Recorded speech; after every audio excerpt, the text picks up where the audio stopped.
Hello, good evening. How are you? A little bit tired by the end of the day. We are excited to participate in this conference with so many nice talks. And our presentation will be related to the big data platform for cross-media monitoring. My name is Liana, I'm data scientist, and my colleague, John Carlos, he is digital product manager.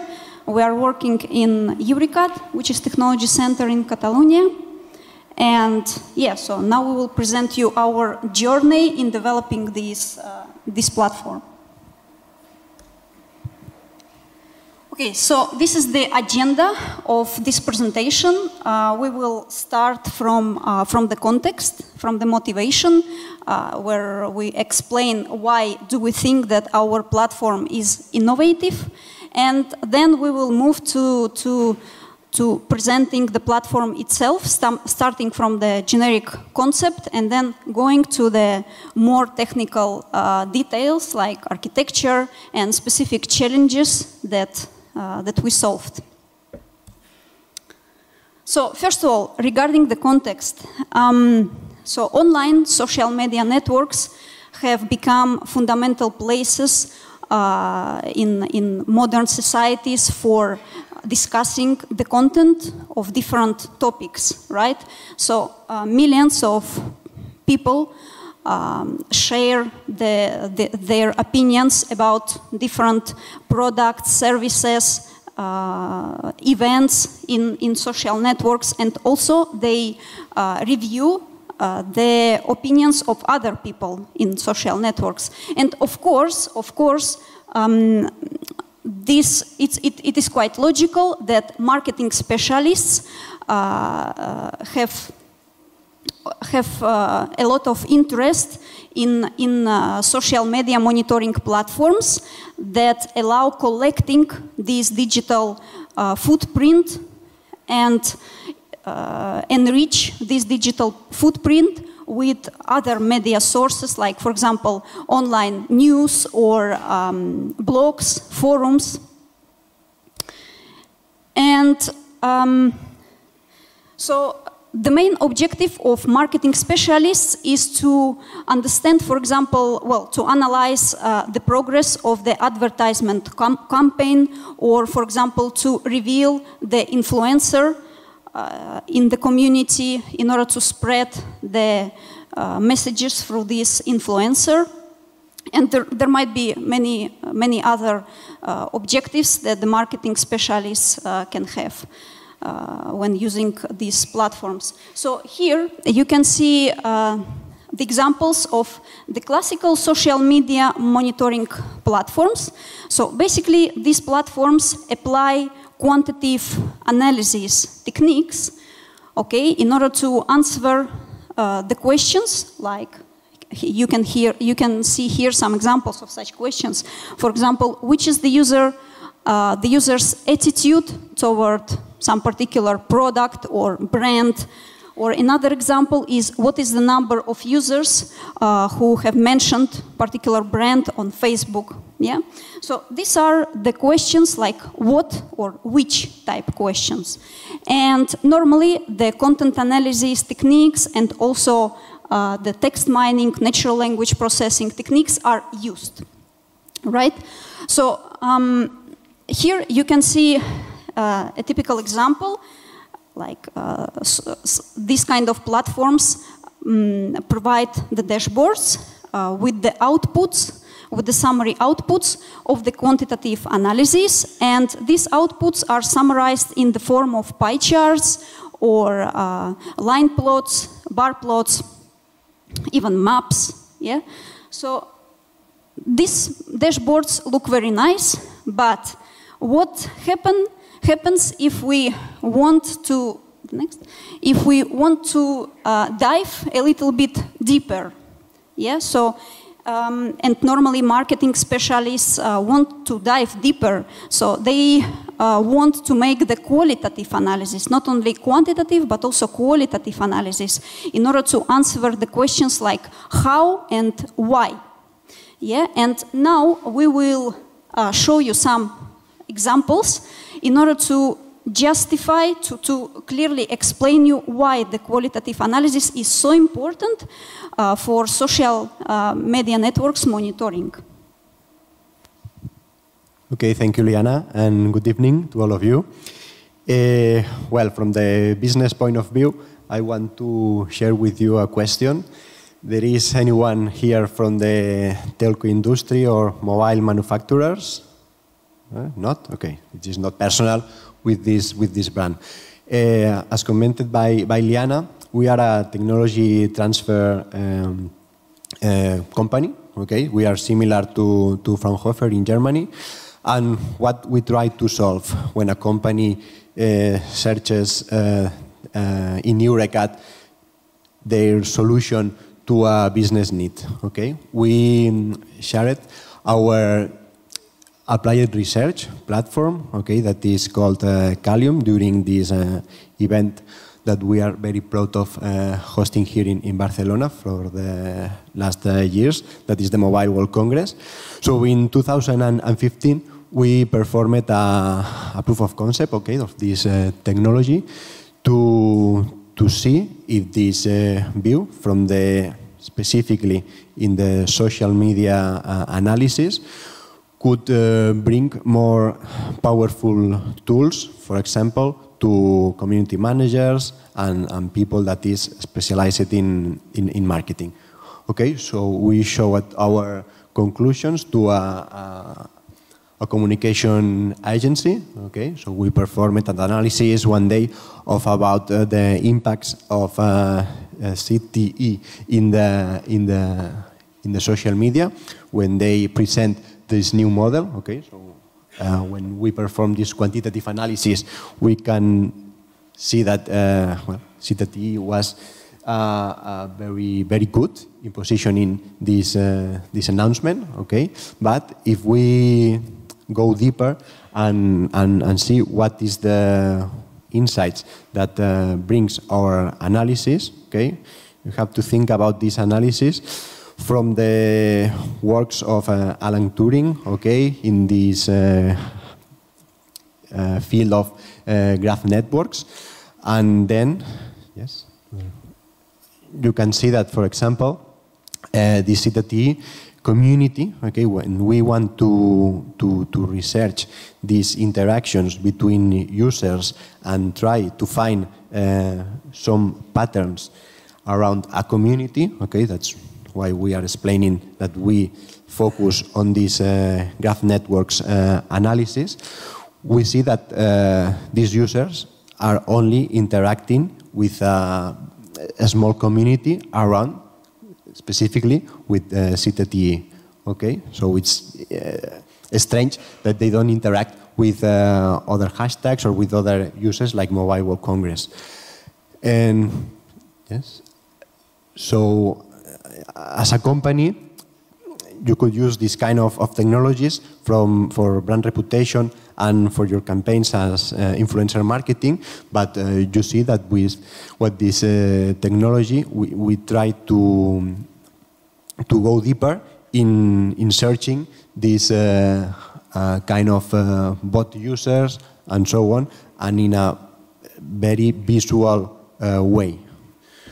So as you see, several days ago, Twitter suspended these accounts that are bots. Okay, so for us, it's specifically a competitive tool to perform this analysis. And also, what happens when these community managers or you want to analyze from these media channels your messages, when you talk about viral messages and so on. So we perform also a new visualization that yes, our dashboard permits, for example, to showcase that around the community how these messages are getting viral, not in real time, but nearly real time, okay, because we are coming from a proof of concept in 2015, so we are here in 2018. So the main challenges was to scale the initial platform and also to do this kind of visualizations. So mainly, also we are very proud that our technology supports very big volumes of data around not only social media, so also in online forums, newspapers, and also we collaborate with another communication agency that provides a new source of information that are newspapers, physical newspapers, television, and radio. So that company that wants to see if they are having impact in different media sources, we can cross this media and obtain some kind of visualizations as the one we are showing now. So Liana will talk about specifically technical approach of the platform. Yeah, so in the previous slide you have seen just some part of the front end of our platform. So by the way, the platform is called KALIUM, yes, and it's actually explained in this slide, so let's put it on the y-axis. So basically our platform combines quantitative and qualitative analysis techniques, and we suppose that this is one of the strong points of this platform. So basically we are able to answer not only the questions of what type, but also how and why. For example, not only understand what kind of topics are popular in particular community, but also try to ask the question why these topics are so popular. Yeah? And there might be many other questions that the analyst that works with the front end can ask to this front end and try to find the answer. Yeah? So, KALIUM applies the network analysis techniques in order to support the qualitative analysis. Yes, so these are basically graph algorithms. So what we do, we represent social network as a huge graph, and then we apply graph algorithms in order to retrieve the knowledge from these networks. Yeah. And you may ask the question, okay, but why don't you use the existing graph analytics tools, like, for example, Gephi or Stanford Network Analysis Platform or any other platform that currently exists?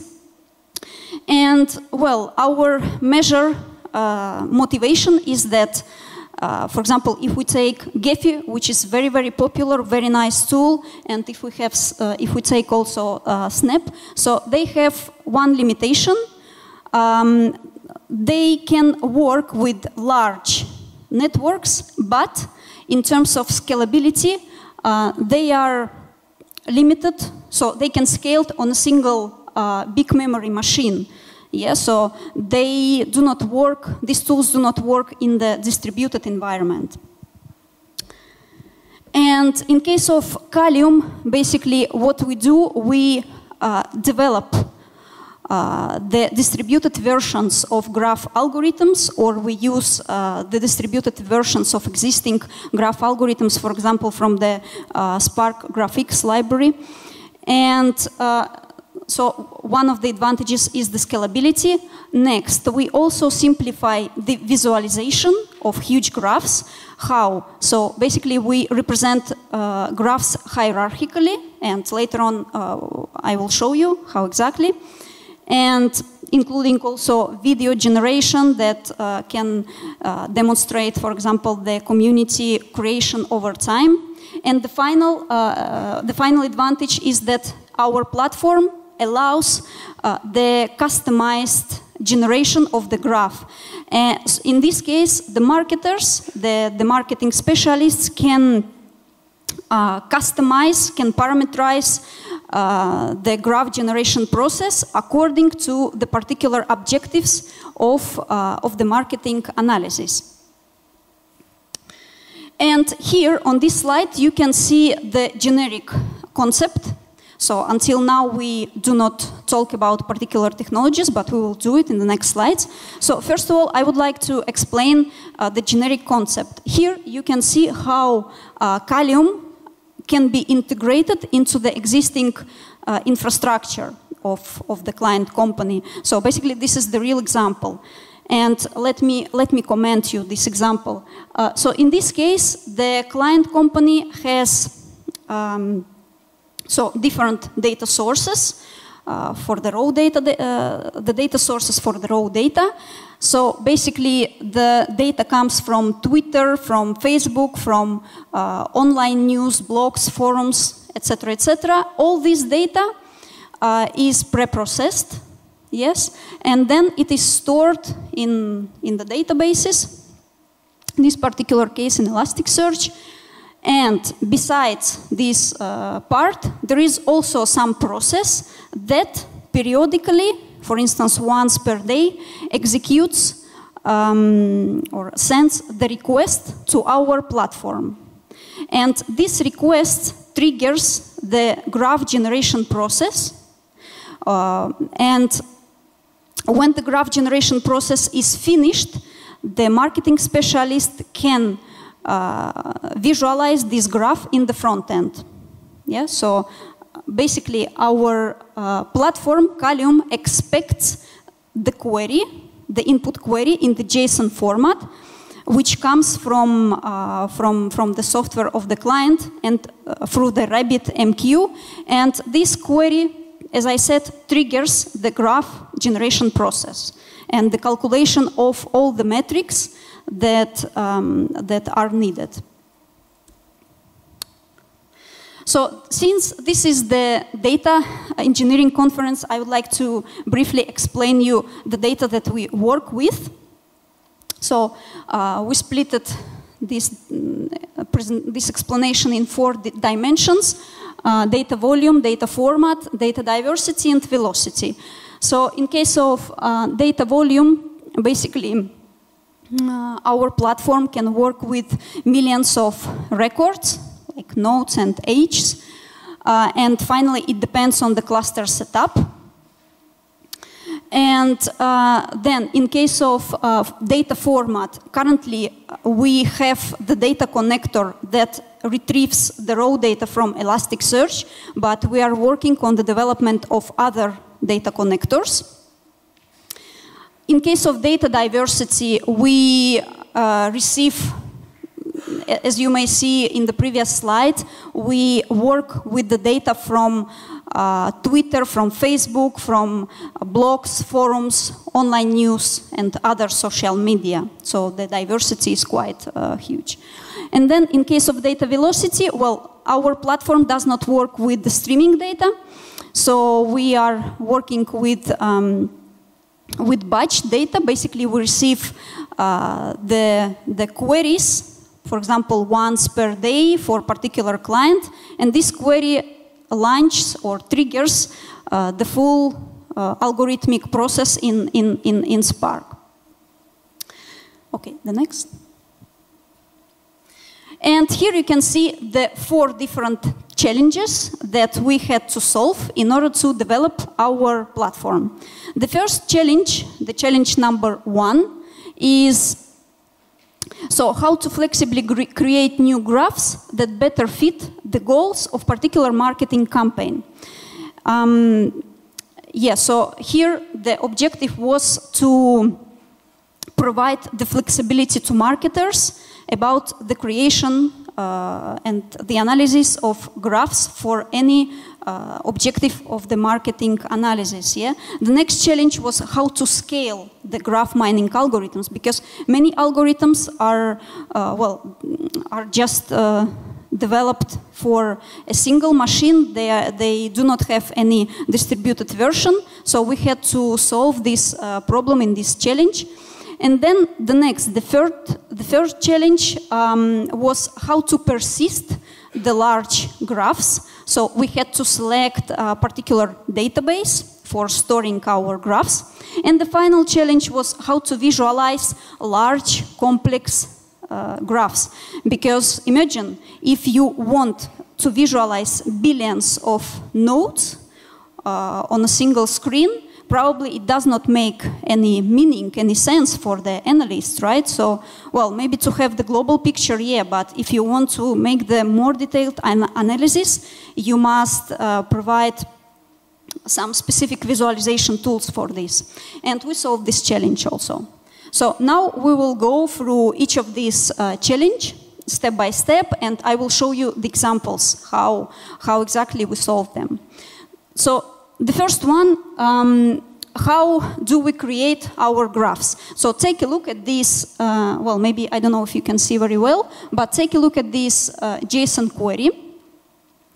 So this is the JSON query that we receive in RabbitMQ, and this query specifies in details how the nodes and edges of the social network should be created. And currently, we have 3 types of rules: explicit rule, implicit rule, and cluster rule. Implicit rule, I will give you an example. Implicit rule might be, for example, let's consider the original Twitter that was retweeted by other person.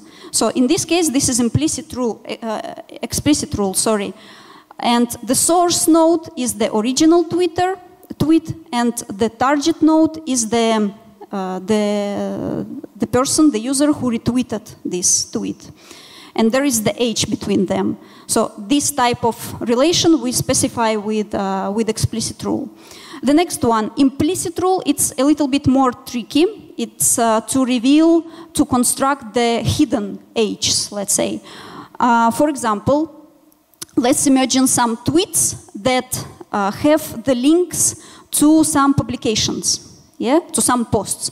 So in this case, the source node will be the tweet, the original tweet, and the target node will be this publication that is referenced inside the tweet. This is the example of implicit rule. And the final one, the cluster rule, for creating the edges of the graphs. Basically, in this case, the nodes that are connected by the edges must have some similar characteristic. For example, this must be the publications on the same domain, or this must be the publications related to the same topic, or whatever. So, and very important part, I just want to highlight it once again. So these rules are specified by marketing specialists. So marketing specialists say how do they want to create the graph. Yeah, and this is one of the strong parts of our platform. Next.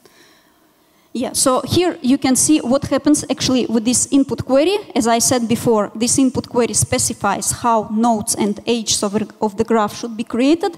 Once we have the graph created, we apply graph algorithms to this graph, right?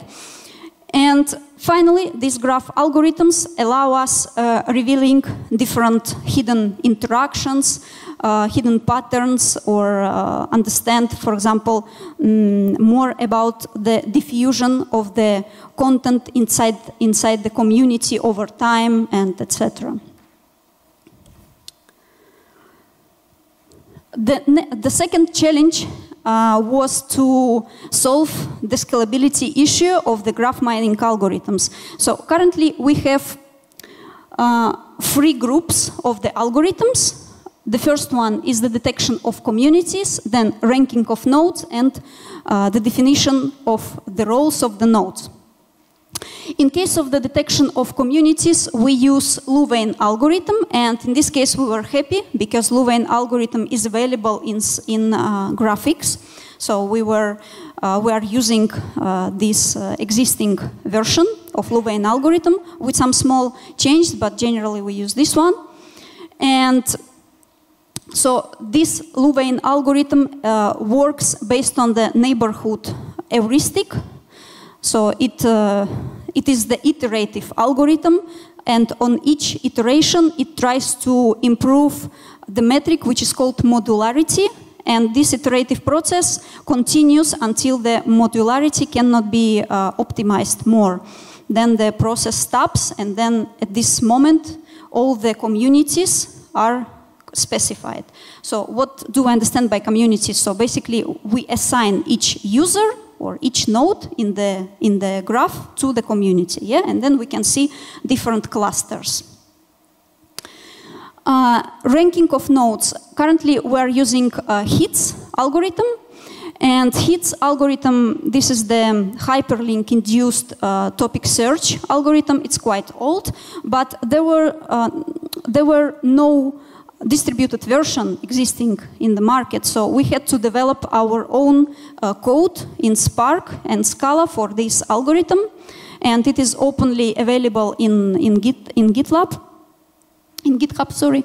So this algorithm calculates authorities and hubs for each node. So basically, the higher is the authority metric, the more outcoming age has the node, and the higher is the hub metric, then the higher is the number of incoming ages in the node. And we are also currently thinking about the implementation of the PageRank and maybe other ranking algorithms that might be useful. And the final one is the specification of the roles of each node. We use the algorithm from the scientific paper of Guimera. This is from 2005. This is quite famous scientific paper. So basically we implemented the distributed version of the algorithms proposed by Guimera. And these algorithms work with two different metrics, which are within module degree and participation coefficient. So based on these two metrics, we can assign a role to each node. For example, we can say if this is the ultra-peripheral node, or this is peripheral node, and then the marketing specialist can interpret the significance of the role. Next.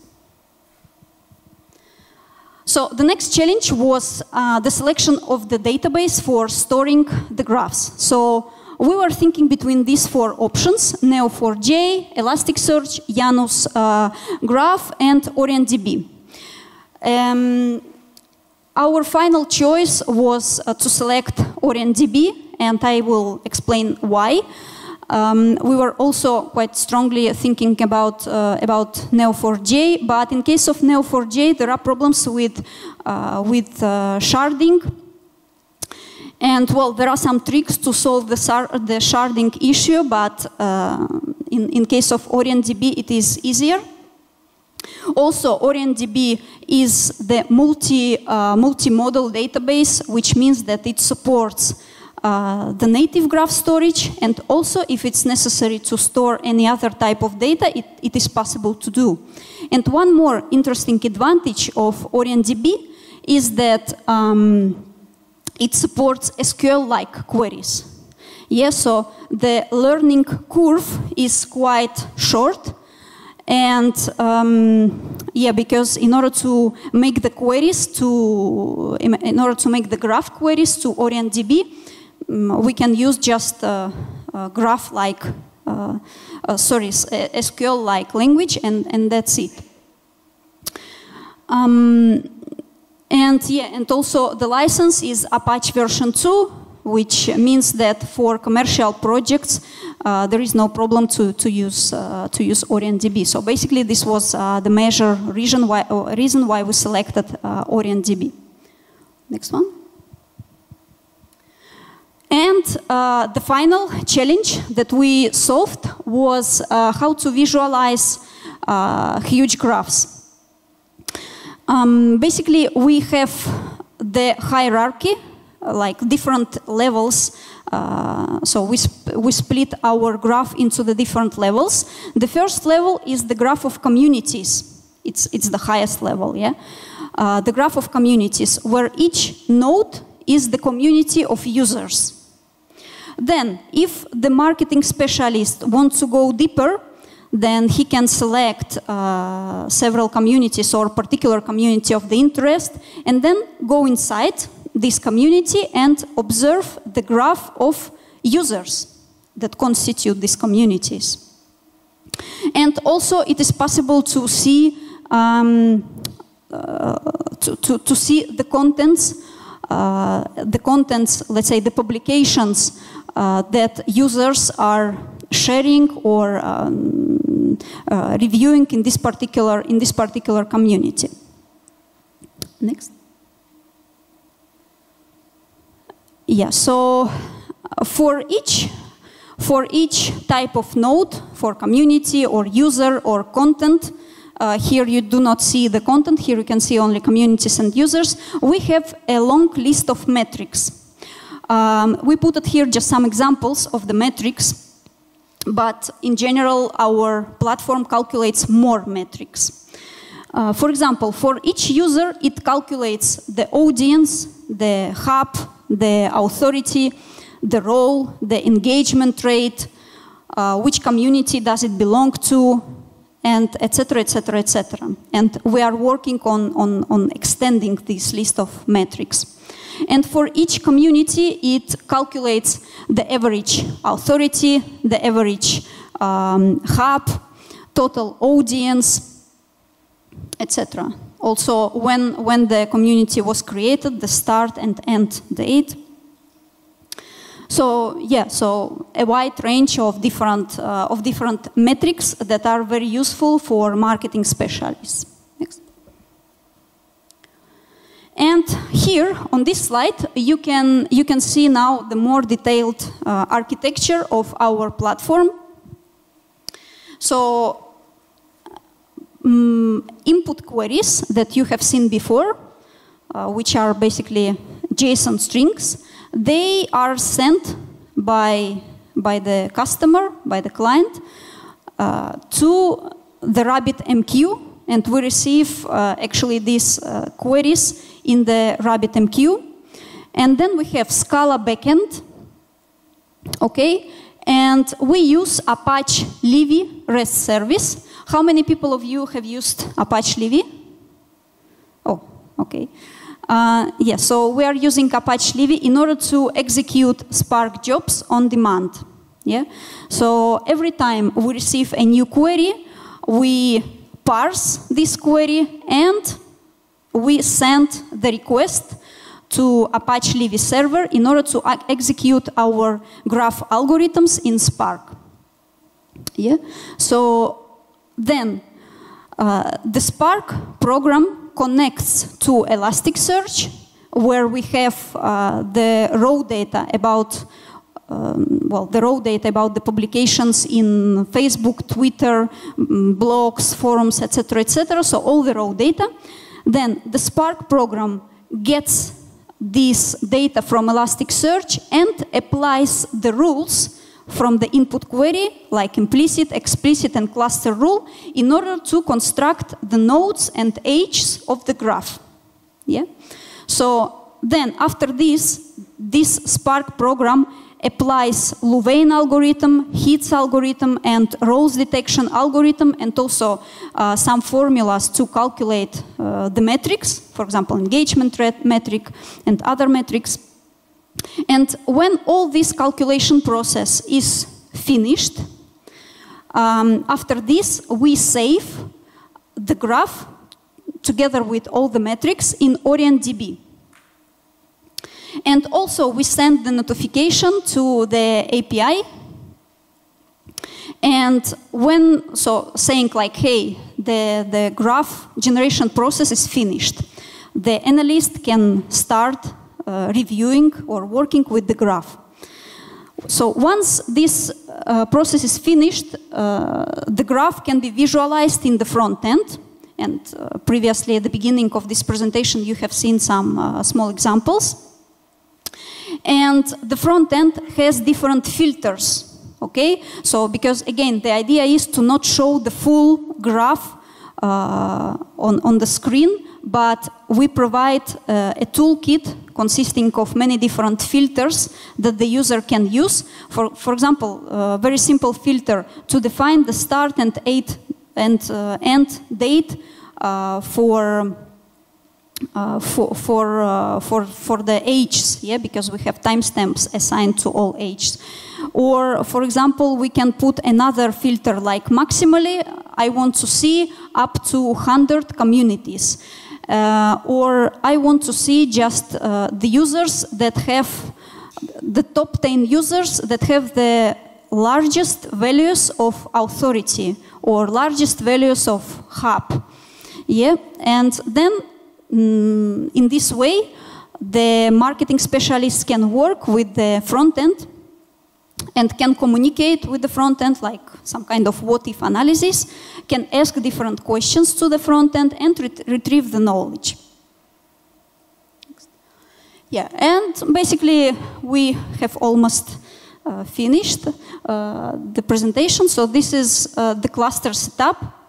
So our current cluster is quite small, and it consists of the following components. So we have the Spark cluster. This Spark cluster consists of 3 nodes. We developed Spark cluster using Ambari, and Ambari is such a nice tool that even data scientists can create the cluster without any problem. So this is my example. Actually, I'm data scientist, and I used Ambari to try to create the cluster, and really it takes just a couple of hours to create the Spark cluster. So you can see the parameters of each instance. These parameters are not so impressive probably, but well, as I said, our cluster is currently quite small. Then we have the 2 instances dedicated to the OrientDB. We have 1 control instance, and we have 1 instance for front end and for the API of front end. And yeah, so this cluster is used mainly for testing and validation process, and currently it's more than enough for us. Yeah, but of course, obviously, we can add more resources if it is necessary. And yeah, one more thing that I wanted to say. So this cluster is built in OpenStack. Yeah, and the final thing, well, of course, this was not the work of a single person or for 2 persons. So we worked in a team, and these are people of different profiles who participated in the project, starting from the research idea, because initially it was research idea. So Pablo, who is a data scientist in Eurecat. So basically, this KALIUM product was his initial research idea. Then we have also a software engineer, 2 software engineers who also worked in this project. And yeah, so if you have any questions, if you have any proposals, you are welcome to contact us. Here you have the contact details for the Barcelona headquarters of Eurecat. You have our telephone number, our email, so you are welcome to contact with us and with any question or proposal. Thank you for your attention. Yeah, hello. When you were selecting the graph database, did you check the performance of the different options, and especially how was between OrientDB and Neo4j? Yeah, so basically we were making this analysis together with the client, with the current client of this platform, and we analyzed in details the documentation, and also we considered the previous experience regarding, for example, Neo4j in other projects. And as I said before, our main motivation for selecting the OrientDB was basically related to sharding. Yeah, because Neo4j does not support it so natively, and also we wanted to have some multi-model database, and Neo4j is just can serve only for storing graphs. It's not multi-model database. It's just native graph storage system, right? And also there is one more parameter that we considered, which does not really relates to the performance, but it was important for us. It's the question of the license. So in case of Neo4j, there are some limitations for commercial usage, but in case of OrientDB, there is no problem. And finally, the language that is supported to make the queries to the graph. So in case of OrientDB, this is SQL, SQL-like language. So yeah, and then, as I said, based on previous experience of our customers with Neo4j and Janus Graph, so finally we came to the conclusions to use OrientDB. But coming back to your question, if we made the detailed like performance analysis like with the numbers, for the same input data, like let's try to save the data in Neo4j, in Janus Graph, and in OrientDB, then no, this kind of detailed analysis, numeric analysis, we have not done, but we made our decisions based on other parameters that I said.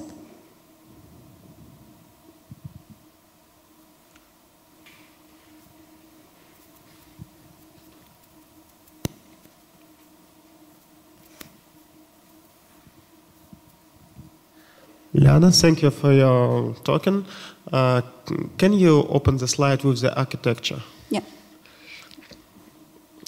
When you were talking about the front end, you said that the marketing specialist can apply some kind of filters. So can you explain where the filter is accepted, on the front end level or maybe in a Hadoop cluster? Where? Okay, I will try to answer this question. I was not working on the front end, but I will try to answer this question. So basically, you can see that the front end has the API, right? And the component that merges the Spark part with the front end is OrientDB, right? So OrientDB, it's like like the bridge between Spark and the front end. So we have API that each time the user specifies some filters, in this case, the API sends the request to OrientDB and returns the data. So we have all the data for particular input query pre-saved, pre-processed. Yeah, but it's a huge amount of data, and then the marketing specialist can retrieve some subparts of the graph, can make different queries based on filters. Yeah. So, yeah. The filter requests are they longer to execute than the origin request, or it doesn't matter? Could you repeat once again? The new request when we accept new filter, is it does it take a longer time to execute than the origin request? Well, it takes a little bit longer time, but from the final user perspective, it's, I mean, maybe it can take up to 2 seconds to wait for some particular complex query, but we are not talking about 1 minute or 5 minutes, so yeah. Okay, thank you.